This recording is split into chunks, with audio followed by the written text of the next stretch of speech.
Start करते हैं हम इस लेक्चर को जो कि है आपके आरआरबी ग्रुप डी के लिए, जो कि ऑल प्रीवियस ईयर क्वेश्चंस आपके रहेंगे और आपके 10 क्वेश्चन का ये आपका डोज रहेगा, जो मैं कंटिन्यू लेक्चर्स आपको प्रोवाइड करता रहूँगा। और ये पहला कोई लेक्चर है आपका जहाँ पर आपको साइंस, जीएस, स्टैटिक, पॉलिटी और सीए इन सभी टॉपिक से रिलेटेड आपको प्रीवियस ईयर क्वेश्चंस मिलते रहेंगे। तो चलिए पहले क्वेश्चन की तरफ चलते हैं हम लोग। सबसे पहला क्वेश्चन है हमारा, गहरे समुद्र में पानी का रंग नीला किसके कारण दिखाई देता है? तो जो पानी का रंग जो होता है आपका नीला, इसका रीज़न क्या है कि वो प्रकाश के प्रकीर्णन के कारण, प्रकाश के अपवर्तन के कारण, प्रकाश के परावर्तन के कारण या फिर प्रकाश के वर्ण विक्षेपण के कारण आपको ये दिखाई देता है। तो इनको पहले हमें समझना पड़ेगा कि ये प्रकीर्णन, अपवर्तन, परावर्तन होता क्या है। तो मैं आपको एक्सप्लेन कर देता हूँ कि प्रकाश का प्रकीर्णन वो होता है जब प्रकाश किसी माध्यम से गुजरता है, जिसमें या फिर जिसमें धूल या फिर अन्य किसी तरीके के आपके स्मॉल पार्टिकल्स जो होते हैं, उनके द्वारा कभी-कभी क्या होता है, उनका जो प्रकाश होता है सभी दिशाओं में क्या होता है, वो आपका फैल जाता है। जिसको हम क्या बोलते हैं, प्रकाश का विकिरण बोलते हैं उसको हम। तो आपको इस पिक्चर में आपको दिख रहा होगा, जैसे ये जो आपको पिक्चर दिख रही है, ये सूर्य है, यहाँ से प्रकाश आपका निकला और ये देखिए पार्टिकल्स जो हैं, धूल के कण हो सकते हैं, इनसे टकराया और क्या हो गया, अलग-अलग दिशाओं में आपका चला गया। तो इसको बोलते हैं प्रकाश का हम विकिरण। तो यानी कि इस क्वेश्चन का आपका आंसर क्या होगा, प्रकाश का विकिरण। तो इसी के कारण आपका जो पानी का रंग होता है, नीला दिखाई देता है। अब अपवर्तन और परावर्तन क्या होते हैं, इसको मैं आपको एक्सप्लेन कर देता हूँ।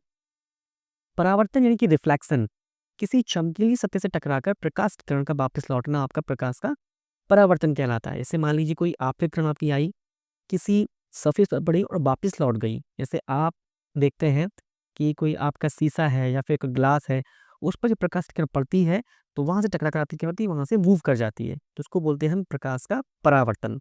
अब अपवर्तन क्या होता है, यानी कि रिफ्रैक्शन क्या होता है, जबकि कोई प्रकाश की किरण किसी पारदर्शक माध्यम यानी कि ट्रांसपेरेंट माध्यम में पड़ती है और प्रकाश का दूसरे पारदर्शी माध्यम में प्रवेश करने पर अपने पथ से विचलित होती है, मतलब अपने पथ से मूव कर जाती है, यानी कि विचलित हो जाती है। यानी कि मान लीजिए कोई प्रकाश किरण आपकी आई यहाँ से आई और मान लीजिए ये आपका एक ऐसा माध्यम जो कि क्या है, आपका पारदर्शक है, यानी कि ये क्या है, आपका ग्लास है मान लीजिए, यानी कि ये हवा है, ये ग्लास है। तो हवा से आई, ग्लास पर टकरा टकरा कर क्या हुई, थोड़ी सी मूव हो गई, नीचे की तरफ ये मूव हो गई। तो इसको बोलते हैं आप प्रकाश का अपवर्तन। यानी कि हवा से प्रकाश किरण आई या पानी पे पड़ी या किसी कांच पर, किसी ग्लास पर पड़ी और वहां से ये मूव हो गई, तो दैट्स कॉल्ड रिफ्रैक्शन। तो परावर्तन आपको समझ में आ गया और अपवर्तन आपको समझ में आ गया। तो पहले क्वेश्चन का आंसर हमारा क्या था, प्रकाश का प्रकीर्णन। नेक्स्ट क्वेश्चन है आपका, भारत का सबसे पुराना कार्यकारी उच्च न्यायालय कौन सा है?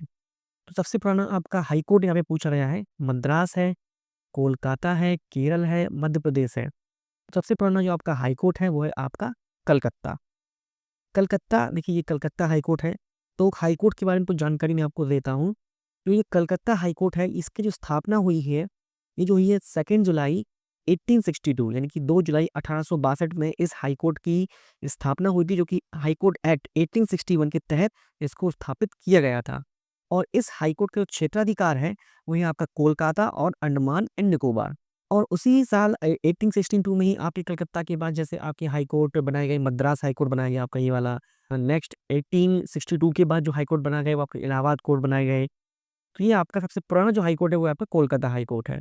मद्रास हाई कोर्ट हुआ, बॉम्बे हाई कोर्ट हुआ, इलाहाबाद हाई कोर्ट हुआ, ये उस समय आपके बनाए गए थे। अब मैं आपको एक क्वेश्चन देता हूँ कि हाई कोर्ट जो है वर्तमान में भारत में कितने हैं, ये आपको बताना है कमेंट बॉक्स में। ठीक है, यानी कि वर्तमान में हाई कोर्ट कितने हैं।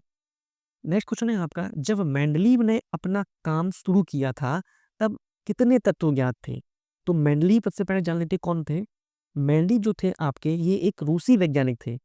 रूसी वैज्ञानिक रासायनिक शास्त्री थे ये। इनके समय जो इन्होंने 1869 में इसमें परमाणु भार के आधार पर क्या बनाई, आवर्त सारणी बनाई और उस समय 63 ही आपके जो तत्व थे ज्ञात थे।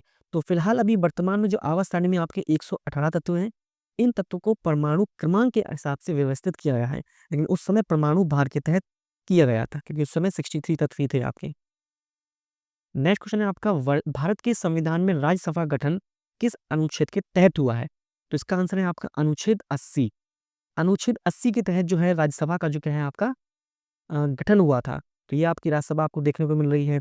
अब इसका आंसर 15, अनुच्छेद 36, अनुच्छेद 19 नहीं हो सकता है, क्योंकि आपका जो अनुच्छेद 15 होता है, ये जो है आपका 12 से 35 जो मौलिक अधिकार होते हैं, वहाँ पर आपका होता है।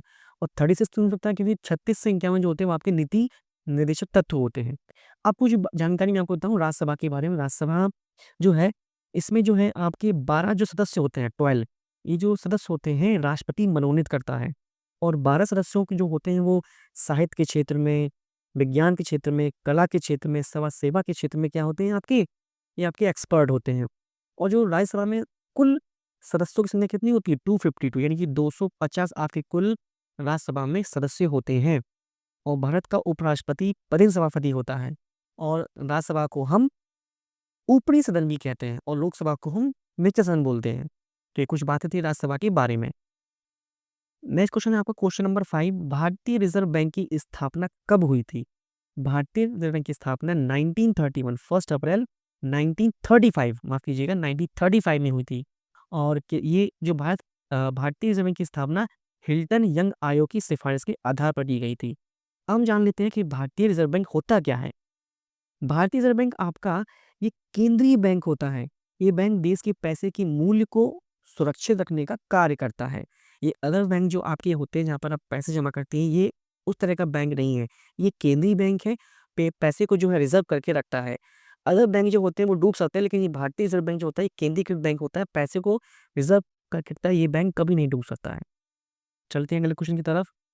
नेक्स्ट क्वेश्चन है आपका, संविधान भारतीय संविधान के किस अनुच्छेद में मौलिक कर्तव्यों का उल्लेख है? मौलिक कर्तव्य, मौलिक कर्तव्य के बारे में जान लेते हैं। जो मौलिक कर्तव्य होते हैं ये भाग 4 का में होते हैं। भाग 4 का में आपके जो होते हैं मौलिक कर्तव्य होते हैं, या फिर मूल कर्तव्य भी बोल सकते हैं। मौलिक कर्तव्य जो है ये कहाँ से लिए गए हैं? मौलिक कर्तव्य ये हैं रूस यानी कि सोवियत संघ के संविधान से ये प्रेरित है।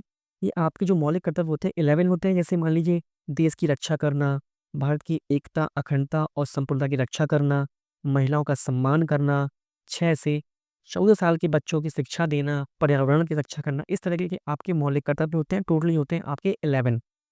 तो ये जो है आपके अनुच्छेद 51 ए यानी कि 51 ए और भाग 4 का में है।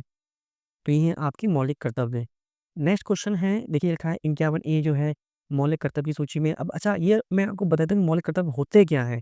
अभी मैंने बताया आपको जैसे, तो इनका दायित्व ये होता है, ये संविधान द्वारा सौंपे गए हैं। इनका नैतिक दायित्व ये है कि इनका मकसद देशभक्ति को बढ़ावा देना, राष्ट्र एकता को बढ़ावा देना और भाईचारे की भावना को बढ़ावा देना है। तो ये आपके होते हैं मौलिक कर्तव्य जो कि हम सबको फॉलो करना पड़ते हैं। नेक्स्ट क्वेश्चन है आपका क्वेश्चन नंबर 7, निम्नलिखित में से सबसे अधिक विद्युत ऋणात्मक तत्व कौन सा है? तो पहले तो हम जान लेते हैं विद्युत ऋणात्मक होता क्या है। विद्युत ऋणात्मकता का मतलब होता है कि इलेक्ट्रॉन को आकर्षित करते हैं, अपनी तरफ कैप्चर करते हैं और ऋणावेशित आयन बनाते हैं। ठीक है, तो इसका आंसर होगा आपका फ्लोरीन, यानी कि फ्लोरीन क्या है? आपका विद्युत ऋणात्मक तत्व होता है। तो आई होप आपको आज की वीडियो पसंद आएगी। So thanks for watching the video and wait for another lecture. Thank you.